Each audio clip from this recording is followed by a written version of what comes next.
Hello বন্ধুরা, আজকে মোচা দিয়ে চিংড়ি মাছের রেসিপি নিয়ে চলে আসলাম। তো এই যে মোচাটাগুলো একে একে ছাড়িয়ে নিচ্ছি।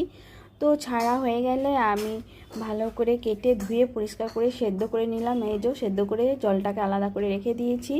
তো এবারে নুন হলুদ মাখিয়ে দিয়েছি চিংড়ি মাছে। তো আলু কেটে নিয়েছি। তো এবারে এই যে কড়াই বসিয়ে দিয়ে চিংড়ি মাছটা একে একে ভালো করে ভেজে নেব। তো ভেজে তুলে নিয়েছি আমি। ওই কড়াইতে আবারও একটু তেল দিয়ে আলু দিয়ে নুন হলুদ দিয়ে ভালো করে ভেজে তুলে নিলাম। তো এবারে আরেকটু তেল দিয়ে এবার একে একে গোটা জিরে, গোটা গরম মশলার একটা তেজপাতা দিয়ে ফোড়নটাকে ভেজে নিয়ে মশলাটা দিয়ে দিলাম। তো এর মশলার মধ্যে আছে আদা, জিরে, কাঁচা লঙ্কা, পেঁয়াজ আর রসুন বাটা। তো ভালো করে মশলাটাকে কষিয়ে নিতে হবে। তো কষানো হয়ে যাওয়ার পর এবারে এখানে একটা টমেটো দিয়ে দিতে হবে।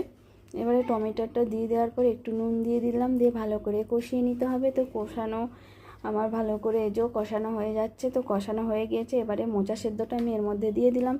তো এবারে মোচা সেদ্ধটা দিয়ে দেওয়ার পর আরেকটু ভালো করে ঢাকা দিয়ে দিয়ে কষে নিতে হবে। তো এই যে আমার মোচাটা কষানো হয়ে গেছে। আলু ভাজাটা দিয়ে দিলাম। তো আলু ভাজাটা দিয়ে দিয়ে আরেকটু ভালো করে ঢাকা দিয়ে আবার একটু কষে নেবো।